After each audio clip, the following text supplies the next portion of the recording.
Welcome to Future Focus, the Next Gen OD Canada podcast, your go-to source for insights and inspiration as you navigate your optometry journey. Whether you're a student or a recent graduate in your first few years of practice, we're here to explore the topics that matter: career paths, job opportunities, board preparation, and more. Each month, we'll bring you expert guests and practical tips to help you thrive in the world of optometry. So, let's shape the future of optometry together on Future Focus, the Next Gen OD Canada podcast. Hello, everyone, and welcome back to the Future Focus podcast. We have a very exciting guest all the way from Calgary tonight, Dr. Reid, who is going to share his experience about board preparation and writing American boards.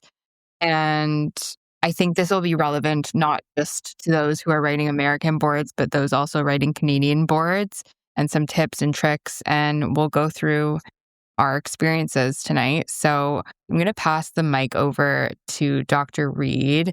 Can you give us a little bit more of an intro and your background and experience with boards?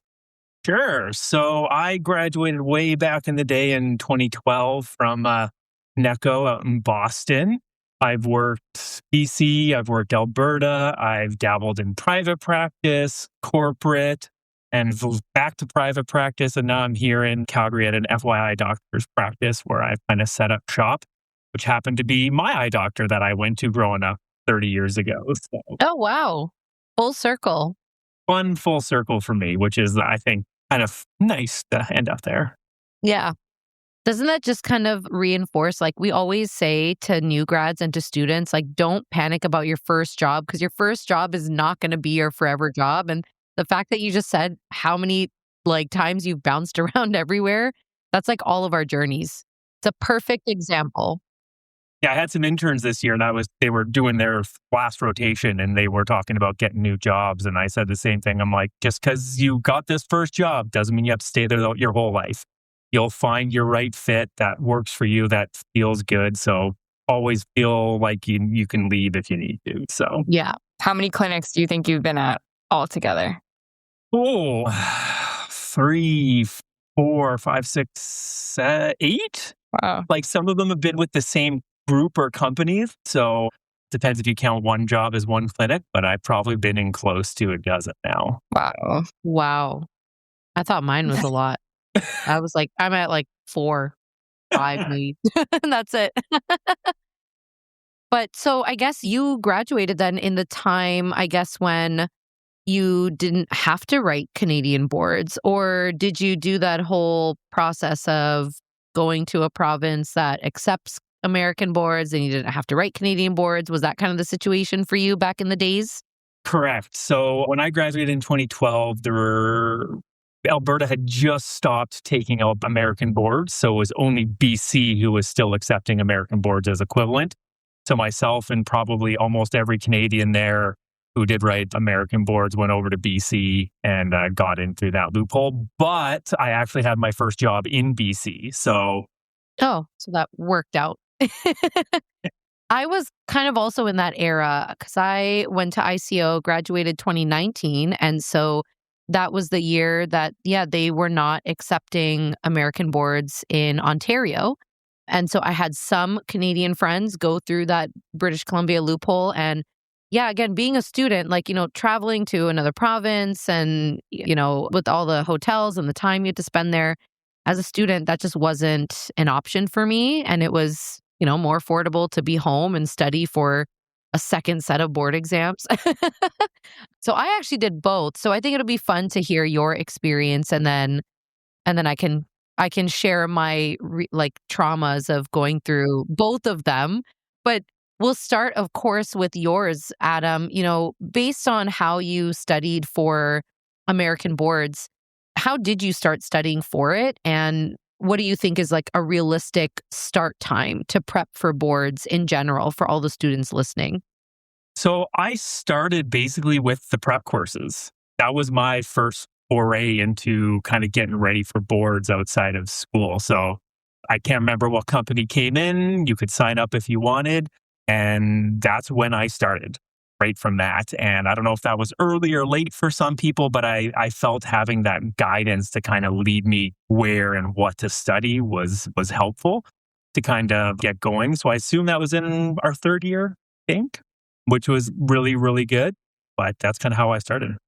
Yeah, I know, like, because again, just to compare American schools, I think we started in third year, and I think I worked backwards. I planned out, how many weeks, until board exams. I believe I started about 3 months early after receiving the books. So before the live classes started, purchasing the books, seeing how many sections of, material, how many subjects we had to study, breaking down those subjects into what percentage of that subject is going to be on the test.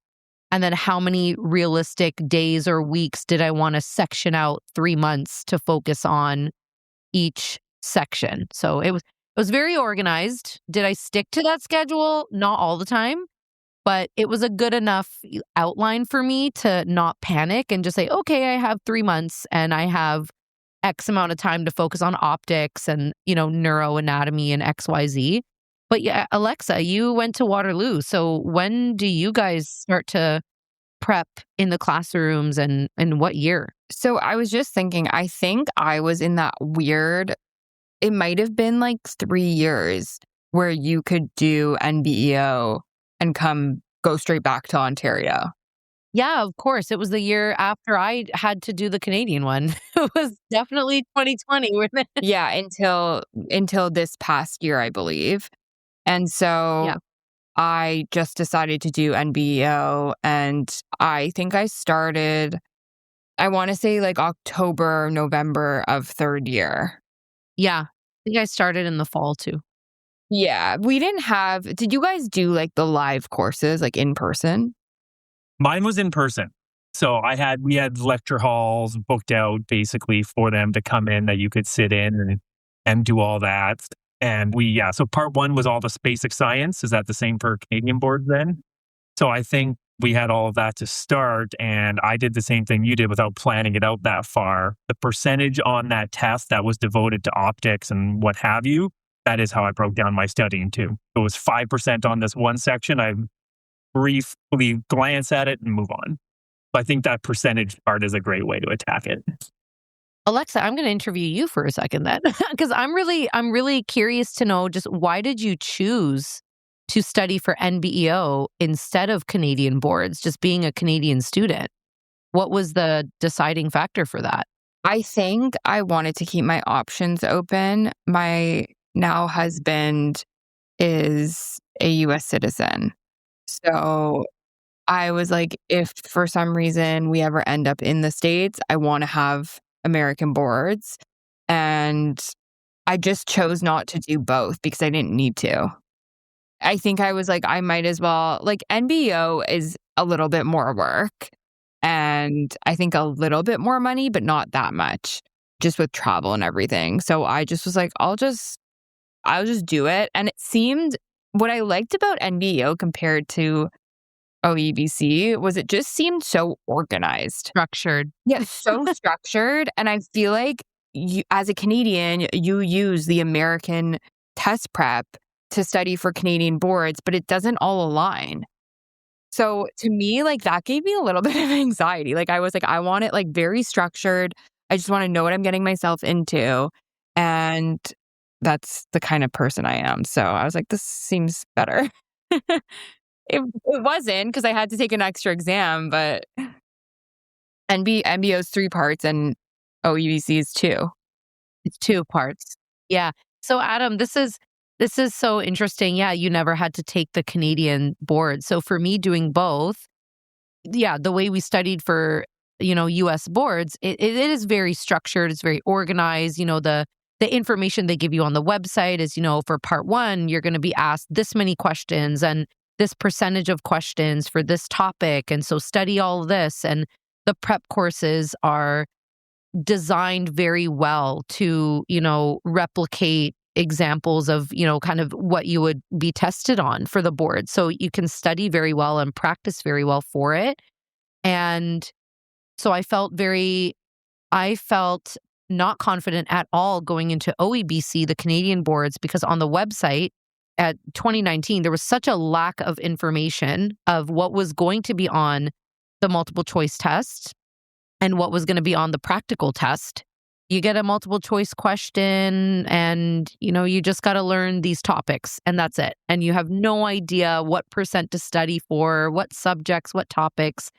And then even for the practicals, you're not doing any real test on a real patient. Now, again, my memory could be a little bit fuzzy. It could be totally different now, but I definitely remember not knowing how to practice at all for the skills portion of OEBC Part 2 because it was all situation based, right? So here's the exam data for your patient. Your patient's going to be in the room and now you have to explain this condition to your patient. Or, your patient's upset, you have to calm them down. And it was very, very much that more behavioral, that social side of being a doctor. And then our gonio, our tonometry, our BIO, it was all done on fake jelly eyeballs and fake things. It was insane. I was like, where are the real people? Where's the phoropter that I have to do all these NRA, PRA, OEB, NBEO Part 3 is very, very, very tense. And I felt like OEBC to prep for it was very scary because you didn't have a lot of information. But in my opinion, if you've done American boards, Canadian boards was a breeze. When you actually got there, you're like, oh, that's all you need for me? Okay. All right. So was the multiple choice for Canadian boards, it's both the cases and the science all put together in one test? I don't know if I can say too much, but in my opinion, It's closer to Part 2, right? yeah, it is a mix of both. In my opinion, the best example that I've given to some students who have asked me for advice, on each one, was, for American boards Part 2, you'll have this case, let's pretend it's a corneal ulcer. First of all, you have to, question 1 is, what is this diagnosis? And you have to pick which one. Then question 2 is, what are you going to treat this condition with? So they don't confirm that it's an ulcer to begin with, right? So your answer is going to be wrong if you already chose the wrong diagnosis. And then they give you options like, Vigamox 3 times a day, FML 3 times a day, Predforte. They give you all these options. Whereas my questions on the OEBC were, let's say, for example, here's this ulcer. What are you going to treat it with? An antibiotic, a steroid, a preservative-free tear? And I'm like, I don't need to know the name or the dose. Okay, cool. I hope it's right. Antibiotic. It was just very, very generalized compared to US boards. That was my memory. I was just looking. So NBEO Part 3 just changed, I think, last year. And so it's now 12 stations. There's 10 patient encounters and 2 skill stations. So it's very different. What I'm sharing from my OEBC experience was back from 2019. So that was a very long time ago. It could definitely have changed by then too. But for anyone studying for the OEBC, yeah, I'd still recommend, purchase those prep courses, those prep books. It's always good to be over-prepared if that's the case of kind of what it is compared to NBEO, because NBEO, in my opinion, feels a lot more intense to take and a lot more detailed in what you need to know and just more strict in terms of testing. So you'll be okay for the OEBC. That's my opinion. Yeah. Yeah, I would agree because I had a friend at Waterloo at the time while I was at NECO, and we both were doing our separate boards. And so she sent me her study book with all of her stuff, and then I gave her a copy of my book. And they're one book, and we had 3 of our books. So it was pretty different. Yeah, very different. Yeah. I think we should talk about what are some things or some prep tips, whether that's, what not to do right before the exam, or, how to stay calm, how not to overthink. All the things, because I think what are some practical tips you have for exam taking? Because it's so different than taking an exam in school. This is like an endurance test. Because part 1 was 2 days, was it not? For Yeah. NBEO? Is that still a thing? It is. Yeah. Not sure if it still is, but it was. I think it was 6 hours or something crazy. I don't know. Yeah, it was really long. I remember having a lunch break. Oh, no. Yeah, Adam, you're right. You would have had 2 days. I don't think I had 2 days. I think I had 1, but it was a very long day. But yeah, how would you what advice would you give students on how to study for boards? Because Alexa's right. It's very different than studying for like a regular exam. So what would be your tips on just how not to freak out, how to plan accordingly, how to get through studying? Yeah, like it is a different type of test. It is a different type of beast, but I wouldn't change your original study habits that have gotten you this far in school or optometry school. Mm-hmm. Keep those same study habits. Like you don't need to be pulling all-nighters. You don't need to be exhausting yourself. Like give yourself structure. Like I would make sure to cut myself off by, I'd have dinner, study for 2 hours, and I'd make sure to watch a show before bed and get a good night's sleep. Like I would not drive myself till midnight and just be exhausted for every single day. That's going to serve no one. So just be diligent in giving yourself a break. And I think that's where timing everything out ahead of time, that helped me because that's exactly what I did. So if I plan to study for boards, for 3 months prior to the date, I wrote down in my calendar every single day, what hours of the day was I actually going to study? Because then I know I have 3 months, and if I lose an hour here or I spend an extra hour here, then I had, different amounts of time throughout the day to do other things like go out for a walk, watch a show. For me, it was definitely Grey's Anatomy. I was watching a lot of it back then. So writing it out in your calendar, I feel like physically will also remind you that you don't need to panic, to study more, because you already planned out that time and you planned it out in advance. So you're not missing out. And I'll add to that too. I definitely studied for boards the same way that I would do for a normal exam, except what I did add was flashcards, cue cards, flashcards. I don't really do those for routine exams, but I did do that for boards. And then what I'd recommend is because you're obviously going to continue to memorize your own flashcards. Myself, my roommate, and my friends, we would trade each other's flashcards. So then you're also testing yourself on somebody else's content, right? So that way you're just kind of like, do I still know my stuff if it's asked in a different way?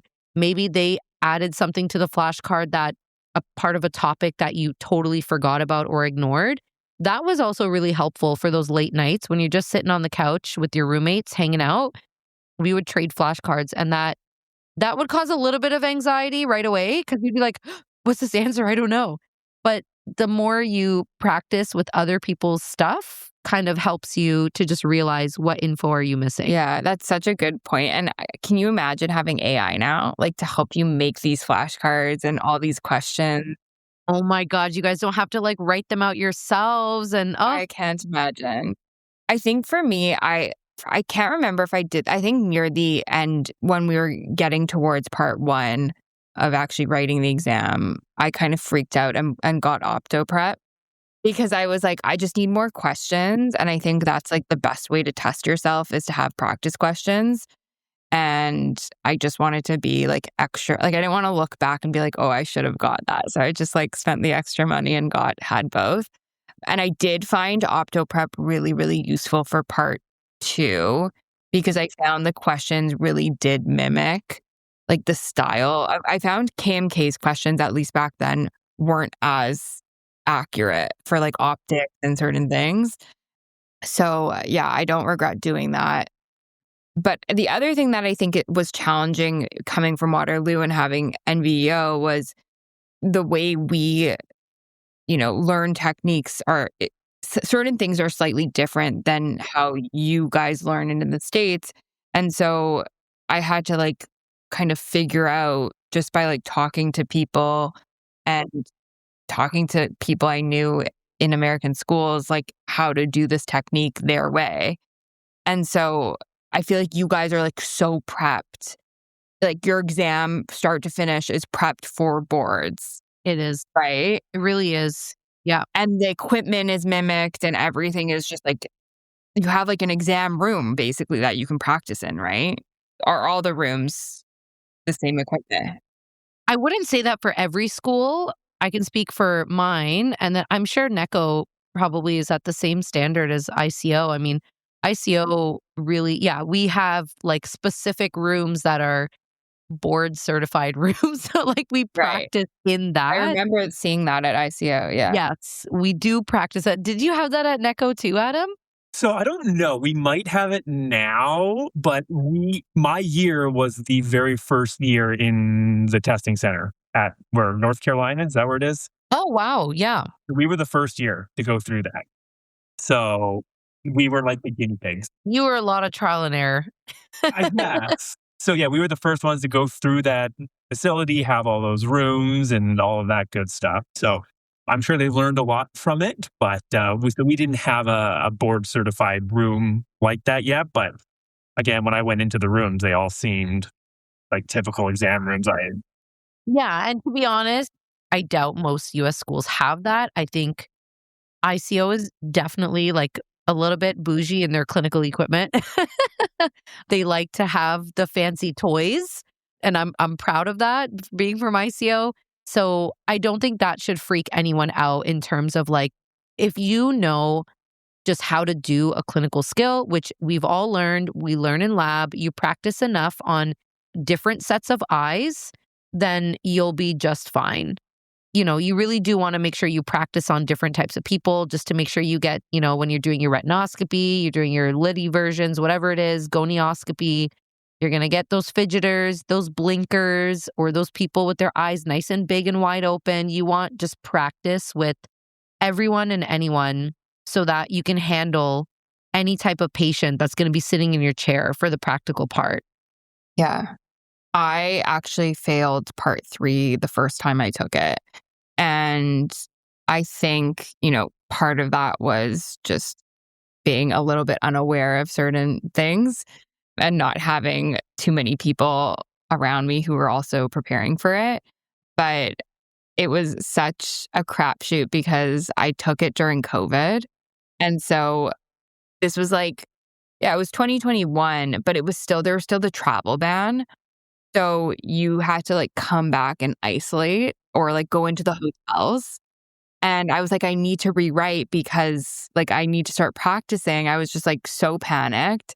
And so my husband drove across the border, picked me I don't even know where I landed. I guess like Buffalo, picked me up, drove, and then we quarantined for 10 days in our apartment. Wow. Which is like so wild to think. That would be rough to do it during COVID. Yeah. So that was all to say that if you do fail, it's really not the end of the world. And I think it really felt like the end of the world to me. And of course, it's devastating and it's a lot of money and time you've invested, but you will pass and just keep your head up. It also doesn't delay you by very much. I had classmates that didn't pass certain parts and they were able to rewrite it by the time they graduate. So, failing is not the end. Don't stress over that.